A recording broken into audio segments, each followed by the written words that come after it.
Ce fut une belle journée aujourd'hui, plein de soleil cet après-midi et ça a fait tourner mes panneaux qui sont installés en autoconsommation. Ça va me permettre d'aborder un sujet dont je voulais vous parler depuis longtemps, c'est la façon d'optimiser l'effacement de cette énergie générée par vos panneaux solaires en autoconsommation. En effet, pour rappel, même si moi je vends l'électricité à EDF à 10 centimes le kilowattheure, eh bien j'ai tout intérêt plutôt à la consommer, bien sûr d'une façon intelligente, mais en tout cas à la consommer, puisque moi l'énergie je la rachète à EDF à 13 centimes, mais en général en heure creuse on est plutôt à 18 centimes. Donc l'idée c'est plutôt de l'utiliser en local, d'où le terme autoconsommation, plutôt que de la redonner à EDF. Comment utiliser cette énergie? Eh bien c'est en utilisant tous les équipements de votre maison, donc la consommation peut être reportée et dont la consommation peut être démarrée quand vos panneaux solaires vont générer cette énergie. Alors, il y a des équipements que vous allez pouvoir lancer, le lave-vaisselle, la machine à laver, des gros consommateurs d'énergie, mais il y a surtout des systèmes qu'on peut mettre en place pour optimiser ça. Et là, on va faire appel à des équipements qui fonctionnent régulièrement et qui stockent de l'énergie. Le premier équipement que vous avez peut-être à la maison, eh bien, c'est le ballon d'eau chaude électrique, dont la production d'eau chaude peut être reportée pour être alignée avec la période où vos panneaux vont générer de l'électricité. Donc en général, on a des chauffe-eau, on va dire classiques, avec une résistance simple. Et dans ce cas-là, il y a un système qui s'appelle le routeur solaire qui va permettre de fournir à ce chauffe-eau, qui est très basique, une énergie qui peut être variable, qui va aller, alors je ne sais pas la limite basse, mais de quelques centaines de watts jusqu'à la puissance maximum de votre chauffe-eau, 2500 watts. Ce routeur solaire va donc pouvoir transférer l'énergie en excès de vos panneaux photovoltaïques vers le chauffe-eau, vers la résistance du chauffe-eau. Mais dans mon cas, je n'ai pas un chauffe-eau classique, j'ai un chauffe-eau thermodynamique. Alors un chauffe-eau thermodynamique, c'est un chauffe-eau avec une pompe à chaleur. Et là, on ne peut pas réguler la puissance de cette pompe à chaleur. On peut lancer la génération d'eau chaude ou l'éteindre. Par contre, ce chauffe-eau a un gros avantage, c'est qu'il a un rendement bien supérieur à un chauffe-eau classique. Donc mon chauffe-eau, par exemple, va consommer une puissance, lorsqu'il est lancé, d'environ 750 watts, pour fournir une puissance énergétique qui est à peu près x3 la puissance consommée. Donc on est aux alentours des 2500 watts d'un chauffe-eau classique.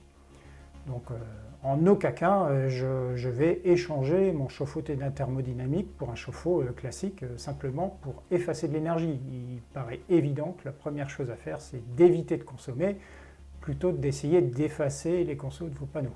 Donc je vais rester avec mon chauffe-eau thermodynamique et je vais l'activer ou le désactiver, vous l'avez bien compris, en fonction de la puissance générée par mes panneaux.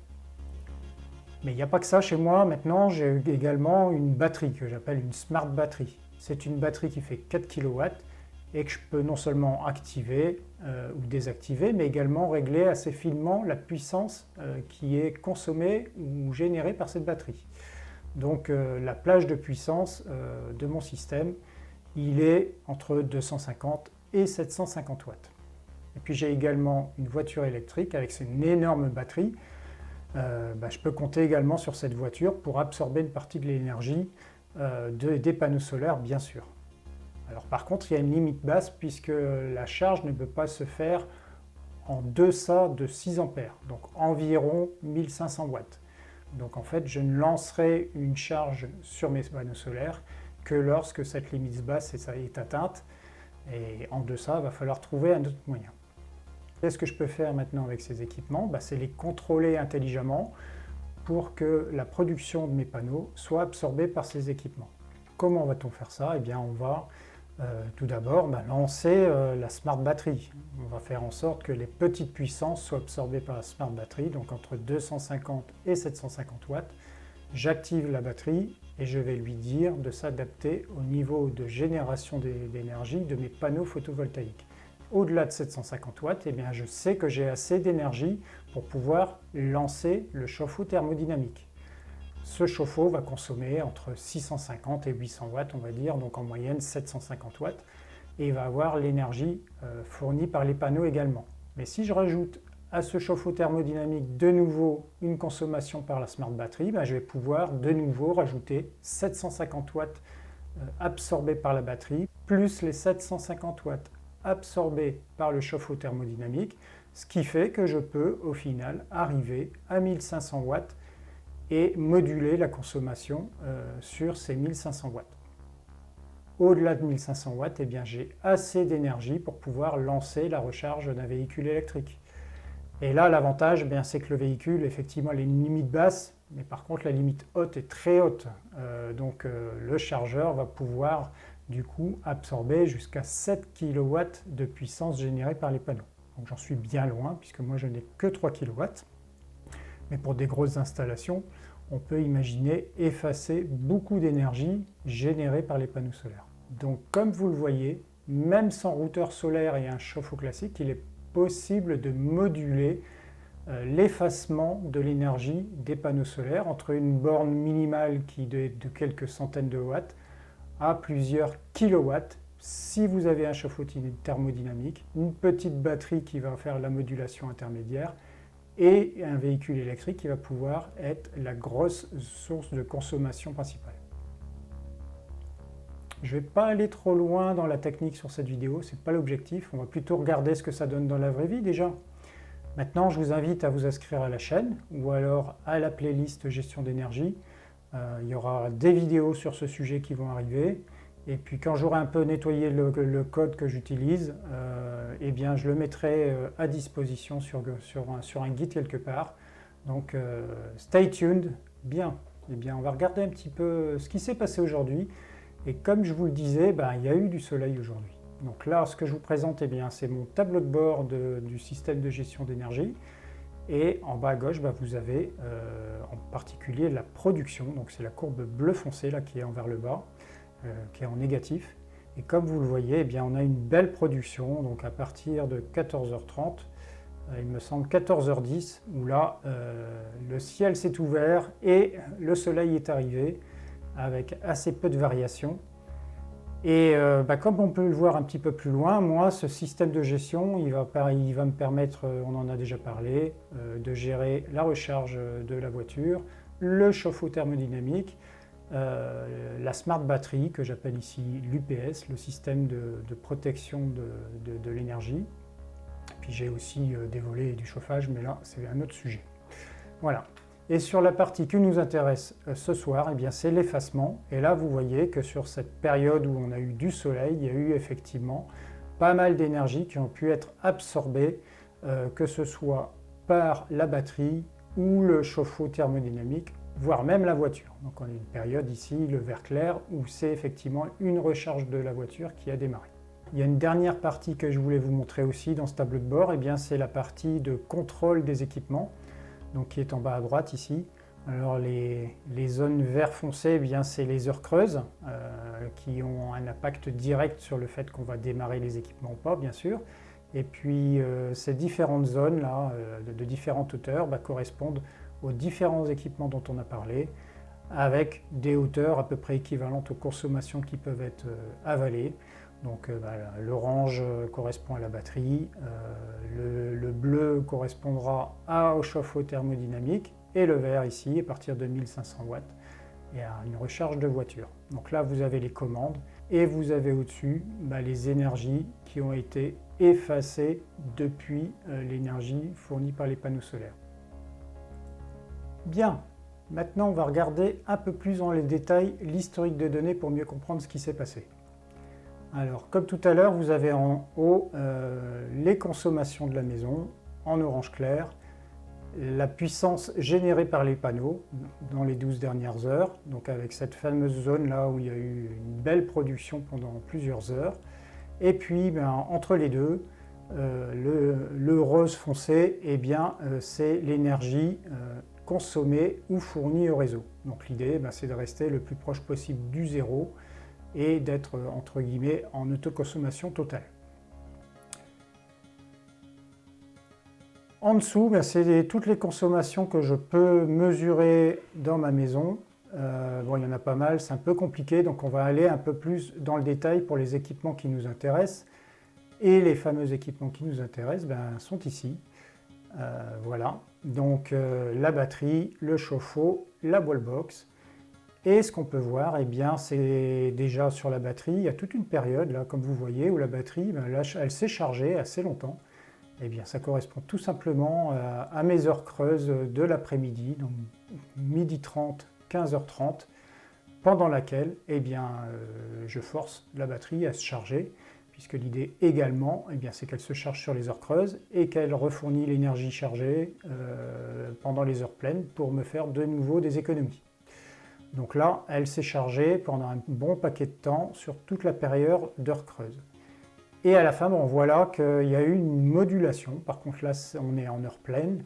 Donc elle s'est redéclenchée pour absorber de l'énergie. Et là, comme vous le voyez, il y a eu une modulation assez fine de la consommation de la batterie pour s'adapter aux productions des panneaux solaires. Pour le chauffe-eau, eh bien, il y a la même histoire sur les heures creuses. Comme chez vous, mon chauffe-eau va faire de l'eau chaude également sur les heures creuses. Donc il démarre à 12h30 en début d'heure creuse, mais je le force à s'arrêter à une certaine période. Donc là à 14h, je lui ai dit stop, il y a assez d'eau chaude, garde capacité à faire de l'effacement d'énergie.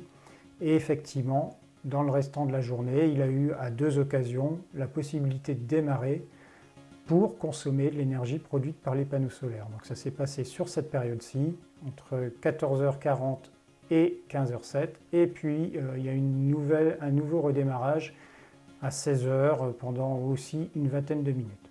Il faut faire attention à quelque chose, c'est une pompe à chaleur, donc on ne peut pas la démarrer tous les 5 minutes, peut-être qu'elle le ferait de temps en temps, mais en tout cas ça l'abîmerait à très grande vitesse. Donc moi ce que je fais, c'est qu'à minima, je démarre la pompe à chaleur pendant au moins 20 minutes, c'est pour ça que là vous avez un créneau de 20 minutes. Et on en arrive enfin à la charge de la wallbox qui s'est déclenchée également donc au milieu d'après-midi, juste après la période d'heure creuse. Et bien tout simplement parce que la batterie s'est arrêtée de charger. Le chauffe-eau, lui, ne chargeait pas non plus, donc il y a eu d'un seul coup plein d'énergie disponible. Et donc le système a démarré la charge du véhicule sur cette période-là.